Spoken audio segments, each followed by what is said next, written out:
Hello and welcome to Valley View News. I'm Flora Garrettson. And I'm Alfonso Vargas. CSUN students are urging its administration to improve security around the Orange Grove and Pond. The call to action comes after another student was sexually assaulted at the park located on Nordhoff and Lindley Avenue. The petition, which has been circulating on social media, requests that the administration install more security cameras in the vicinity where the incident occurred. As of now, there are nearly 3,000 signatures in support of the potential enhancement. The search continues for missing CSUN student Michael Kokobe, who hasn't been seen since September 25th. Kokobe was last spotted around 8 in the morning near Little Tahunga Canyon, close to the Angeles shooting range. The LAPD is leading the investigation, and a large search effort took place on September 29th, with more than 150 volunteers participating. So far, there has been no sign of him. A GoFundMe has been created to help support Kokobe's family as the search continues. Anyone with information is urged to contact authorities as the investigation moves forward. The San Ramon community is demanding stronger safety measures following the $1 million jewelry heist that took place last month. Security footage shows nearly 25 masked suspects with firearms entering Helen Jewelers and looting the establishment that afternoon. Lieutenant Mike Pistello with the San Ramon Police Department says that the burglary was planned in advance. So when they went in, they basically took over the store. What ended up happening was once the suspects went in, the door locked behind them. This is not their first time doing something like this. Definitely a well-orchestrated event that requires a lot of investigation on the back end. So far, 7 suspects have been arrested. One of the 3 people facing extreme felony charges has a bail set at $8 million. An innocent man was awarded $25 million after being wrongfully imprisoned for 38 years. Maurice Hastings, who is currently 72, was sentenced to life in prison for sexual assault and the murder of Roberta Weidemeyer. A DNA test matched another person, Kenneth Packnett, who was convicted for a crime in the Weidemeyer killing. This is the largest conviction settlement in state history. Love is in the air for this Billboard bachelorette. Since Lisa Catalano launched her Marry Lisa billboard campaign along Highway 101, applications have been flooding in. Men from the Bay Area all the way to Brazil are fighting for a chance to court the NoCal native. Catalano says it's something really important to her. I'm looking for a husband, I'm looking for a committed relationship, and hopefully the love of my life. Since the initial release of the 5 billboards, roughly 350 men have matched Catalano's requirements.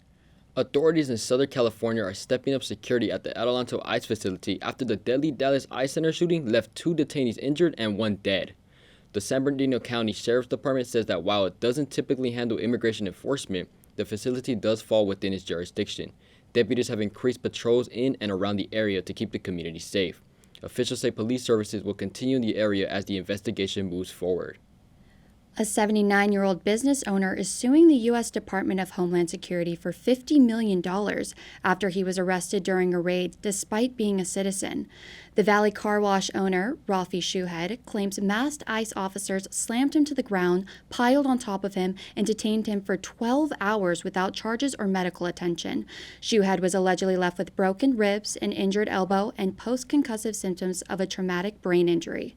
The Department of Homeland Security says the action was a targeted immigration enforcement operation. A group gathered in Dallas to show support for the victim of last month's deadly shooting at a local ICE facility. The vigil honored the lives impacted where 1 detainee was killed and 2 others were hurt. Brown Beret Tony Rodriguez says those in power have created a divide. It's radical hatred. It's the hate that they spew and they put in people's minds, whether left or right. They're creating this division. We're over here surviving it. The fact that you have to blame poor people, the victims, when you're the powerful, that's ridiculous. And whoever believes that, they're ridiculous themselves. The Brown Berets say the tragedy has deepened fear within the immigrant community and amplified calls to end what they describe as anti-immigrant hate. President Trump is promising to prevent Israel from annexing the West Bank. The support comes after talks of annexation resurfaced in Israel due to many nations, including U.S. allies Britain and Canada, taking steps to recognize a Palestinian state. Saudi Arabian Foreign Minister Faisal bin Farhan al Saud says it threatens not only the chance for peace in Gaza, but any prospect for lasting peace at all. I feel confident that President Trump understood the position of the Arab and Muslim countries, and I think the President in the U.S. understands very well the risks and dangers of annexation in the West Bank. Last month, Trump shared a 21-point peace plan with Middle Eastern leaders. In the plan, he says peace depends on Palestinians taking control of their future.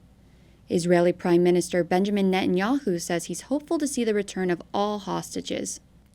Tensions continue to rise between Israeli forces and Iranian-backed rebels as the war in Gaza escalates. Israeli airstrikes in Yemen killed 9 Houthi rebels and left more than 170 people injured. A spokesperson for the Houthis said these attacks won't discourage their fighters, adding they'll continue supporting what they call the oppressed people of Gaza. The violence marks another escalation in a conflict that's drawing in more groups across the region. President Trump is calling for stronger support for Ukraine at the United Nations. While meeting with President Volodymyr Zelensky, the two leaders discussed efforts to end the war. Trump now says he believes Ukraine can reclaim all territory lost to Russia with help from NATO and Europe. Zelensky says that commitment gives Ukrainians new hope. United States, first of all, and Europe, but we support, Mr. President, your idea, and I want to discuss it, how to stop some countries from Europe, to stop the possibility to buy Russian oil and gas. Trump is also urging European nations to step up sanctions on Moscow, warning that Russia's economy is already crumbling under the strain of war. October is Breast Cancer Awareness Month. Our reporter Andres Sosa introduces us to a resilient mother whose strength never wavered, even in her most challenging moments. Every 2 minutes, a woman is diagnosed with breast cancer in the U.S., flipping their whole life upside down. This is Jennifer Garcia's story. Almost 10 years ago, Jennifer Garcia was a student at Los Angeles Valley College, sitting in a biology class when she first realized something might be wrong. That moment will lead to a life-changing diagnosis: breast cancer. So I called Jason, my husband. I was like, hey, I feel something. Do you feel it? And he's like, yeah. So from me complaining so much and fighting for it, then they finally did the mammogram. I also had an ultrasound. With the ultrasound, that's when they told me I had fibrocystic breast. So they did the mammogram, and I was diagnosed. Jennifer was young and determined not to show fear, but even with her best efforts, they could still see the worry behind her smile. I actually didn't know Jen had cancer until maybe like 6 months after knowing her. And so after that, I saw her really differently because she was always working, right? She was always working. She's a mom. Today, Jennifer is more than a survivor. She is a fighter, a full-time breast cancer survivor who says it wasn't just the doctors who got her through, but her own strength, resilience, and the will to return to school and take back her life. You have to have a why. Your why has to be bigger than you. My why was seeing my daughter get married, seeing my son get his first love and have his first heartbreak. Like, your why has to be bigger than just, oh, I don't want to be sick anymore. With early screenings and treatment, there is always going to be hope to beat breast cancer. Once again, I'm Andres Sosa reporting for Valley View News. Back to you guys in the studio. It's week 2 of the government shutdown, and despite the closure, Wall Street stocks still remain at record highs. The Dow Jones and S&P 500 closed at fresh all-time highs, while the Nasdaq slightly dipped. In the meantime, lawmakers continue to negotiate a deal to reopen the government. House Minority Leader Hakeem Jeffries says Democrats are ready to work with Republicans on a bipartisan spending bill. Meanwhile, House Speaker Mike Johnson says it's up to Senate Democrats to support the spending plan Republicans passed last month. The House plans to have another vote this week. When we come back, apple picking season is here, and we'll show you why Oak Glen is the place to be this autumn. The Dodgers are postseason bound once again, what this means for their playoff prospects and the challenges they'll face. This blue hedgehog has a real need for speed. When we come back, we'll show you how Sonic is changing gears. Welcome back to Valley View News. Moviegoers had their say at the theater, so Laura, walk us through the box office results. The race for box office supremacy this month delivered a mix of surprises and solid holds. At the top of the box office, one battle after another claimed the #1 spot with $22 million in its debut weekend, a career best for director Paul Thomas Anderson. The Conjuring: Last Rites remains a steady performer, but perhaps the biggest story isn't a new release. It's an anime film defying expectations. Over the past 2 weekends, Demon Slayer: Infinity Castle has held strong. In its second weekend alone, it grossed $17 million, surpassing its domestic total of $105 million. So as studios look ahead to the holiday season, this weekend's results show audiences are still turning out, but competition for the top spot is as fierce as ever. From Oasis to Guns N' Roses, some of the most iconic pieces of music history are hitting the auction block later this month. The Popstar Music Memorabilia Auction will take place October 23rd and 24th in London, featuring more than 500 rare and collectible items from some of the biggest names in music. Among the highlights, Noel Gallagher's cherry red Gibson guitar famously damaged the night Oasis broke up. Collectors can browse the full catalog online now, with bids opening at 7 in the morning on October 23rd. Gaming giant Electronic Arts is under new ownership after being sold in a record-breaking $55 billion deal. The buyers include Saudi Arabia's Public Investment Fund, as well as Silver Lake and Jared Kushner's Affinities partners. The move will privatize EA, marking the end of its public stock market listing. Analysts warn that the deal could lead to significant debt and impact future game development. Saudi Arabia continues to expand its gaming reach by planning to host the Olympic esports games in 2027. Sonic is shifting into a high gear with Sonic Racing Cross Worlds. The new kart game from Sega brings a fun twist to the classic version. Racers can warp mid-race through portals into entirely new tracks. The game features a massive roster ranging from franchise favorites to guest characters, along with more than 70 ways to customize your ride. The video game also offers players a cross-platform experience, allowing them to challenge friends online regardless of the system they're using. Sonic Racing Cross Worlds is now available on PlayStation, Xbox, Nintendo Switch, and PC. As autumn sets in, Oak Glen becomes a hub for families looking to enjoy the season. Our reporter Ava Sear shows us what's waiting at the apple orchards. It's peak apple picking season, and families are flocking to orchards like this one to enjoy their favorite fall traditions. Tucked inside the San Bernardino Mountains lies the quaint town of Oak Glen, offering a peaceful escape from the hustle and bustle of the city. Families and others make the trek out to the serene landscape to indulge in nostalgic fall traditions. Los Rios Ranchos is one of the various orchards nestled within Oak Glen and holds the title for the largest apple orchard in Southern California. The orchard offers many fall activities such as apple picking, music, and a variety of apple-based foods. Many take the time to relax and enjoy the simplicity of the ranch. We just came up here to do some apple picking. It's really great. We love it. Along with the delectable food options and fun activities, the ranch also offers guests the ability to learn about the ranch's history through horse-drawn carriage rides. My family and I actually just got back from the wagon-led tour, and it was amazing. Being close to such beautiful animals, and then being in the setting and hearing the history of the farm. So whether it's for pies, cider, or a crisp bite from the tree, this orchard is giving families a true taste of fall. The NFL is making history with its first standalone Latin headliner. Global superstar Bad Bunny will take the main stage at next year's Super Bowl halftime show. The announcement was made during the Sunday night football game between the Green Bay Packers and Dallas Cowboys. The Puerto Rican native says the performance is for his people, his culture, and their history. Super Bowl 60 will be held at Levi Stadium in Santa Clara, California, next February. It's a busy time for LA sports, from the Dodgers in October baseball to more actions across the city. Josiah Valenzuela has the story. Yeah, Alfonso and Soler, I'm outside of Dodgers Stadium, where the Dodgers are hoping to keep their playoff hopes alive. But first, let's take a look at the other sports. NFL Sunday is nothing short of exciting, with 4 showdowns taking place this weekend. The Rams will face off against the Ravens, jockeying for the title of one of the most dangerous offenses. The Chargers will travel to Miami, looking to extend their winning record against the Dolphins. Longtime rivals, the Browns and the Steelers, will go head-to-head during their divisional matchup. The Chiefs look to get a win over the Detroit Lions, who have gotten the better of the Chiefs in prior seasons. Basketball fans have plenty to look forward to as the regular season inches closer and the preseason comes to a close. On Sunday, the Lakers will go toe-to-toe with their rivals, the Golden State Warriors.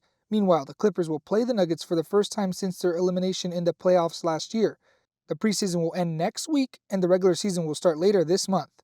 UFC 320 is bringing nothing but blood, sweat, and tears as Yuri Prohaska and Khalil Roundtree are going at it with both at a shot at the title.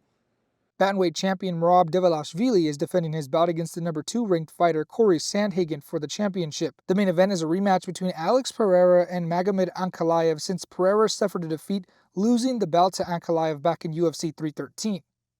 And eager fans will fill up the stadium behind me tomorrow as the Dodgers step up to the plate against the ranked number 2 team in the National League, the Phillies, in a best-of-5 series after sweeping the Cincinnati Reds in the wild card last week. The team's star player Shohei Ohtani was starting pitcher and batted top of the order later in the game.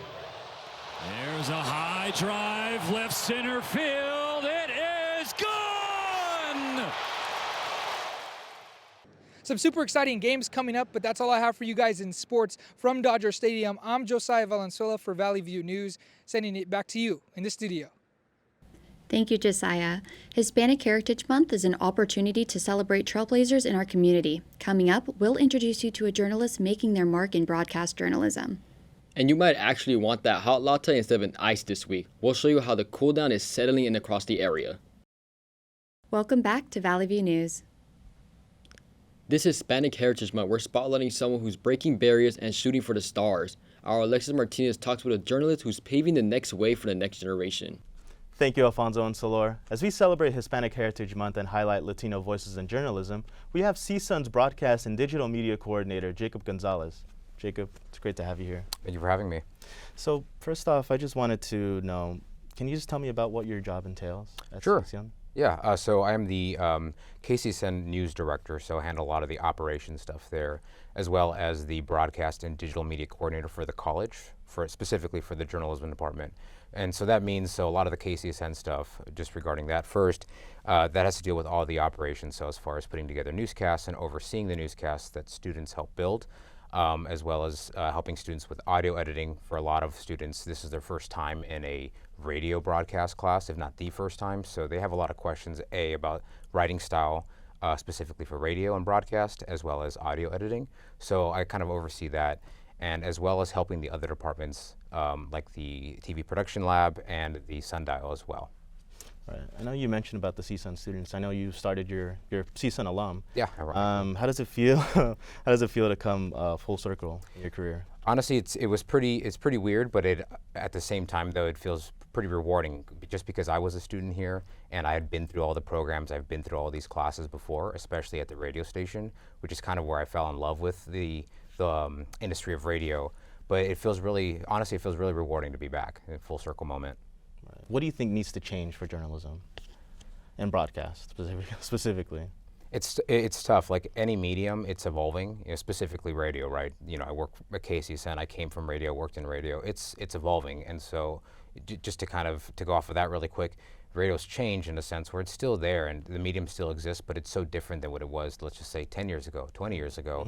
Now it's focused on podcasting, right? And so I think for that and even TV, it's just that you have to learn to adapt and evolve to it. And so I think that's the hard part and that's the challenging part. And as journalists, I think that's why you need to be more well-rounded. You need to be able to have TV, but also radio, be able to shoot video, cut video. So I think that is by far the most challenging part. So I don't know, it's a tough question, Yeah. Well, I just want to say thank you, Jacob, for joining us today. It's been great to hear about your journey from CSUN student to award-winning work at iHeartMedia. Back to you guys in the studio. Thanks, Alexis. We've had some cooler mornings. Am I right, Alfonso? I mean, people are wondering if it's here to stay. Right, I've actually had to wear my sweater this week, but luckily Ava has the forecast. Ava, what's to expect? Thank you, guys. Temperatures are staying relatively consistent throughout the week. Taking a look at the San Fernando Valley, temperatures from Saturday to Wednesday will hover around 80 degrees and lows in the 60 degrees. We'll feel a slight uptick in temperature on Thursday and Friday with highs in the mid-80s and low 50s. Moving on over to downtown, once again, we will see pretty consistent temperatures with highs in the 80s and lows in the 60s. And the beaches will experience cooler temperatures with highs in the low 70s to high 60s and lows in the 60s. Shifting over to the Inland Empire, highs will hover in the low 80s and the lows will range from 60s to mid-50s. That's all I have for the weekly weather forecast. Back to you guys. These two are real chimps off the old block. A double dose of cuteness has the Los Angeles Zoo going bananas after welcoming 2 baby girl chimpanzees. The mothers Yoshi and Vindy had the new addition with the last couple of months marking the end of an 11-year breeding hiatus. An LA Zoo official says these are the significant births for the zoo because they are vital for the well-being and social composition of the chimpanzees in their care. Animal caregivers say both mothers and their infants are doing great and connecting. That's all for us at Valley View News. I'm Soy Gerritsen. And I'm Alfonso Vargas. For stories any time of the day, see our YouTube channel at Valley View News and our Instagram page at Valley View News CSUN.